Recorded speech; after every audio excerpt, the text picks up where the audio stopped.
Welcome aboard the Boat Buyers Secret Weapon podcast, where we're dedicated to helping first-time and experienced boat buyers find the right boat at the best price so they have years and years of boating fun, because life truly is better on a boat. Today's podcast is sponsored by the Boat Buyers Secret Weapon YouTube channel. Don't pay too much for your next boat. Just visit boatbuyerssecretweapon.com/save to watch a short video.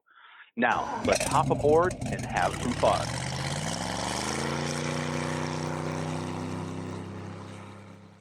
Welcome to Boat Buyers Secret Weapon. I am your host, Captain Matt, and today we're talking about boats you should never buy. These are going to be a huge headache. You're going to be very disappointed. You may think you're getting a great deal, but you want to stay away from these boats at all cost. So there's going to be a lot of different kind of categories that we're going to talk about. So let's jump in. Of course, we're brought to you by the Boat Buyers Secret Weapon. We've got hundreds of videos on the channel for you to check out. Be sure to subscribe, get all the new ones. We've got over 4,500 subscribers, over 500,000 views. We got our free Boat Buyers Toolkit. You can get it at boatbuyerssecretweapon.com/toolkit. Our podcast on Apple, Stitcher, Spotify, all the major podcast networks, and we've got tons of articles and other resources. Just go to boatbuyerssecretweapon.com and you can grab that all there. Other stuff that you can't get anywhere else but the website. So check that out. Let's talk about the first kind of boat you want to never buy. A boat that's been sunk. And it could be, it's just they left the plug in and water filled up in the boat and it got into the motor. There can be major issues associated with that. So if you know that a boat's been sunk, if you see a water line in the engine compartment, if you see other indications that maybe this boat's been sunk, I encourage you to get a boat history report, which will tell you if the boat's been salvaged, if it's had a catastrophic event. But any indications that the boat has been sunk, stay away, because there's likely going to be some major issues. Unless you are very mechanically inclined and you want to take the chance and dig in, you want to stay away from a sunken boat. Next is a boat that hasn't been run in years. You know, I see people on social media, on chat groups, in forums that say, I found this boat, it's a great deal, it's in perfect shape, it's pristine, interior is clean, it looks like it's off the showroom floor. They haven't run it for 5 years. I'm going to get it, and I found this is a diamond that, nobody else found. Well, truth be told, what happens, unless the boat is put away exactly right, winterized, engines fogged, you are going to have major mechanical issues with the engine, with the drive, because mechanical things need to move. They need to move and get lubricated with oil. Otherwise, you're going to have rust, you're going to have corrosion, you're going to have things breaking down. And here's what happens. It's not just the engine, it's not just the drive and the gears, it's going to be your bilge pump. You're going to have ticky-tacky stuff failing on you every time you go out. And unless you are very mechanically inclined and you're looking for that project, you are able to do these types of things yourself, I really will encourage you, stay away from a boat that hasn't been run in years. It may fire up, it may run good for the first 30 minutes, but like I said, there's going to be things that are going to just continuously pop up and be headaches and be headaches and be headaches. And if you're not that project boat person, if you're not that fix-it, if you're not that mechanically inclined person that can dig into things, troubleshoot errors, have the right tools to get in based on your engine, I'm going to encourage you, don't buy a boat that hasn't been run in several years. Next is a boat with a soft transom. What happens with fiberglass boats is you put a through-hull bolt through, like a extended swim platform in this situation. You have just the regular through-hull fittings that in the boat's construction over time, Water can intrude in there.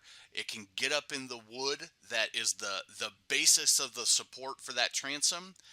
It can get in there, it can start rotting that wood with all of the force and torque that comes from the engine and that heavy motor hanging off the back.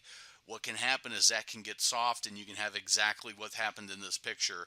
Is that wood rots. You can see it's right on the bolts. If you look on that image, you can see those bolts coming right through there. Water was seeping in time over time over time, and eventually, boom, it cracked, and now you've got a rotten transom, and that is a major fix. You've got to cut all that out. You've got to recut the right type of wood. You've got to fit it in there properly. You've got to re-glass it in, and then replumb everything. Then you've got to make sure that any through-haul fittings or bolts that you need to attach to that transom don't continue to have that problem, and you get a soft transom again in just a handful of years. It's something you need to inspect. It's on the Boat Buyer's Toolkit checklist. How to check it, there's a video that goes into that. But soft transoms are just a problem waiting to happen, and it's just a matter of time before something major like this happens with an outboard, a stern drive. You get water coming through there, and now you get water into your engine. It can be even worse there because that through haul for the stern drive is popping out below the water line. You start getting water intrusion there, and you're going to have a big giant mess on your hand that's very difficult to fix on a stern drive as well. If you like this video so far, be sure to subscribe. Like I said, we've got over 100 videos and always releasing new ones. Hit that like button, hit that don't like button, share it, ask a question, and we'll be glad to answer it for you. We answer all of our questions. The next thing to avoid is a boat with a soft floor. Just like that soft transom, it's an indication that water seeping in through the deck into the stringer system, potentially likely into the stringer system, which you really can't tell. This is what that stringer looks like. They're those kind of joists and structure of the boat. So you can imagine if water is getting in there and those stringers are getting rotten before they were encapsulating, or even if it's encapsulated and there's still water able to intrude into that wood, it's going to rot. It gets soft. Now you've got the flexibility of the boat, which means there's going to be more flex in the hull, which means that you're likely going to get cracks. Eventually, the floor is going to fall through. It's going to be dangerous. It's not going to be a solid boat. Anything that's mounted to the deck is going to start coming loose. Your seats, any ski lockers are going to start coming loose. And it is a big, enormous project to replace the floor on a boat. Anywhere where there's a bolt, a screw, in-floor locker that is set in that deck, there's the potential for water to get in there. Once you start tearing it up and you get that initial flooring off, after you've taken the seats out, you've taken everything out of the boat, now you've got to go and hope that those stringers aren't wet.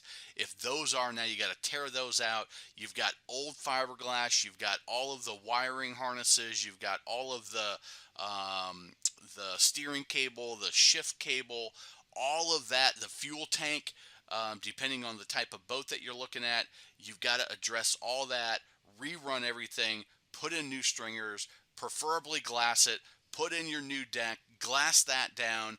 Now put in all of your seats and your finishing pieces, and you've got to do that and do it in a way that you don't get water intrusion again. It's a big giant mess, long-term, time-consuming job that you need to have the talent, the skills, and the tools to do. And it's not just it's a soft floor, no big deal. It can be a major, major problem, and it's only going to get worse over time. Next are older jet boats. Now, I love the jet boats. I love the Yamaha jet boats. Chaparral, Scarab have made newer jet boats. Older jet boats, here's the thing with jet engines. They run at very high RPM. They are under a lot of stress, a lot of pressure, and those older ones, they tend to be very finicky. they tend to, and it's not a knock on Sea-Doo. Sea-Doo is a great company, and they've got a great backing and great products. Just these older ones, they tend to have a lot of issues. I really encourage you to stay away from those older jet boats that, again, just like some of the other ones we talked about, there's likely going to be issues that come up consistently, and it's really going to impact your boating fun. Next, we have a boat with an OMC drive. Now, OMC went bankrupt in December of 2000, so 20 years ago they went bankrupt, which means it's very difficult to get parts for these boats. It's even more difficult to find a mechanic that knows how to work on these OMC drives when something does happen. It may seem like you can get a $1,000 boat and get on the water, and you're going to have a great time. The boat's clean, the hull is solid, the transom's solid, the floor's solid, everything looks great. I can tell you that eventually you're going to have a repair that needs to be made on those OMC drives, and you're going to run into an issue with parts, and now you're going to have this $1,000, $2,000, $3,000, $5,000 boat that doesn't run, and you're going to have to invest $5,000, $10,000 on a new drive system, and try to make it work with the engine. Maybe have to replace the whole thing. It's a very difficult process to swap those out. It's not just a plug and play where you take one drive off and you put a new one on. There's linkage, there's gears that have to, it's more involved than you may think in these OMC drives. Like I said, the company's been bankrupt for 20 years or more. Stay away from them. You'll thank me later. Next is the Force outboards. Force outboards, they weren't all that reliable when they were brand new. They stopped making Forces in 1990. Again, the same problem with those OMC drives. They're difficult to get parts. They're very finicky. Again, you may seem like you can get a good deal on one. If you are going to buy a boat that's got a Force outboard, just assume that you're going to have to repower that with a different outboard, which means you've got to replace the controls, the cabling, the steering and the shift cables. All that has to be swapped out, and the cost of the new outboard, and figure that in to the cost of your boat, because you are likely going to have major issues with these engines if you buy a boat with one. Now, this may seem like it's out of, man, I found a great deal on a newer boat, a 2005, 2006, 2007. It's got a Volvo drive on it. Volvo is a great company. But what you may not know, if it has the XDP drive, this is a composite drive that Volvo Pinto released in the 2002 Miami Boat Show to big acclaim and big fanfare. Everybody was excited about this. Well, what happened is the composite material, the way they designed it, was causing some big issues. The U-joints, the bellows, the gimbal bearing, there was water intrusion because the composite was cracking. The material that they used was causing problems. Volvo continued to make this drive and continued putting them in new boats. And the 5.7 liter and the 8.1 liter with these XDP drives were exceptionally problematic. 60% of them, about, from what the research I've done and what I know about the industry, had issues. Now, they would come out with the bulletin and they would say, hey, we're gonna fix it under warranty. The warranty went away, and then Volvo kind of said, hey, you're stuck with it. There are several class action lawsuits that were filed. Based on what I could find, none of them were ultimately enacted. So the consumers kind of just got stuck holding the bag, and now Volvo has said, "Hey, we want this drive out of here." So they're not making most parts available except the basic impellers and bellows. But they would like these kind of to get away. If you search their website, you won't find anything. but just search Volvo XDP drives, and it seems like from the comments, 2005, 2006, and 2007 models are the ones that are the most problematic. Now, that may be because they were the most produced. In 2002, 2003, 2004, they were just starting to get put into boats.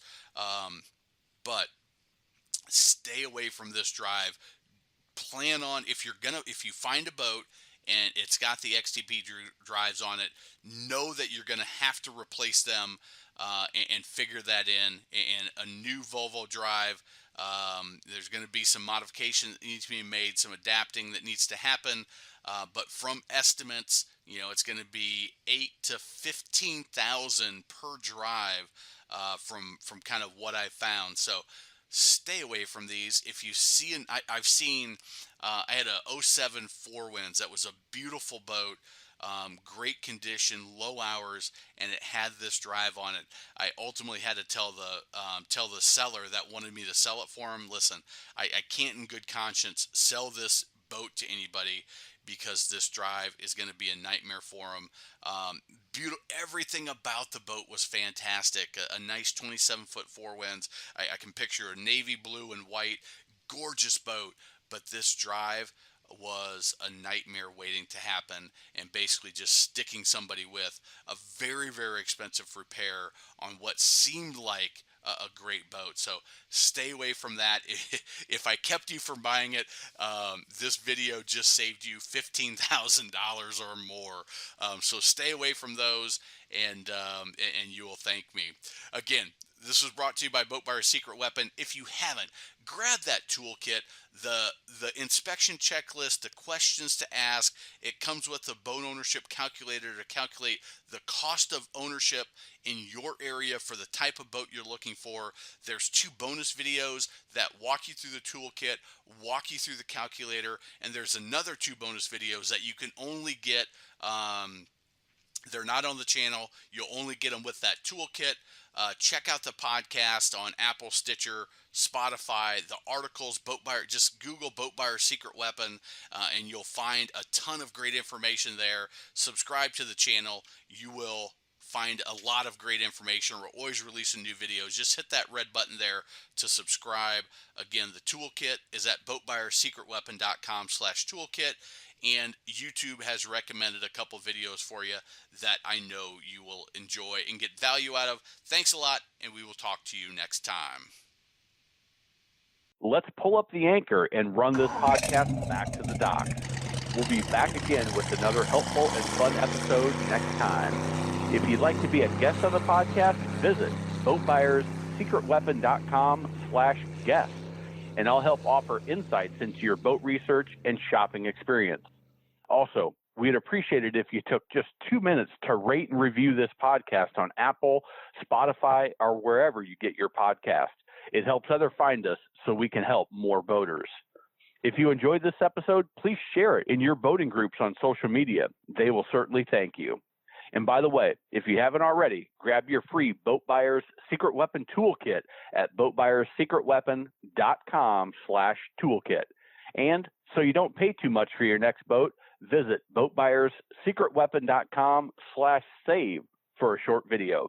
Now, before we go, I want to leave you with a few first-time boating tips for when you own your new boat. Number 1, know your local boating laws, basic navigation rules, and how to operate your boat safely. It'll make boating even more fun for everyone. 2, be aware of your wake at all times and pay attention to no wake zones because you are responsible for your wake. When maneuvering at slow speeds, you can put out an enormous wake. If going slow, be courteous, save some fuel, and drop down to idle speed, just in forward gear to ensure there is no wake. This could save you an expensive ticket and will keep you from being that guy on your waterway. Number 3, boats do not have headlights. They have docking lights, specifically made for seeing in tight quarters and docking. Do not turn your docking lights on while cruising down the water. It can blind other boaters and is very dangerous, and again, could save you an expensive ticket. Number 4, follow the maintenance schedule for your boat. Change the oil, impeller, gear lube, winterize if you need to winterize in your area. Inspect your trailer tires, bearings, and grease the hubs if you're a trailer boater to ensure you don't experience expensive and unnecessary repairs that will impact your boating time. Number 5, always double check your plug is in, your battery is charged, and the fuel is full before heading out for a day on the water. It could just save your boating day. And if you're a trailer boater, I've got a few extra tips. Number 1, at the boat ramp, prepare your boat, your gear, and your guests in the staging area.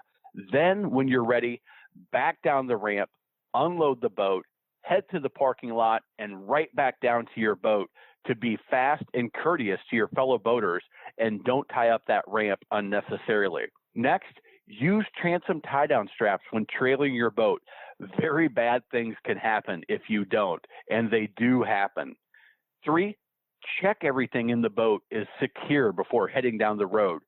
Seat cushions, gear, keys, towels, even tubes and lily pads can get blown out when pulling your boat down the highway or interstate. And most important, have fun. Enjoy your boat and get on the water as much as possible because life truly is better on a boat. Until next time, this is your friend in boating, Captain Matt.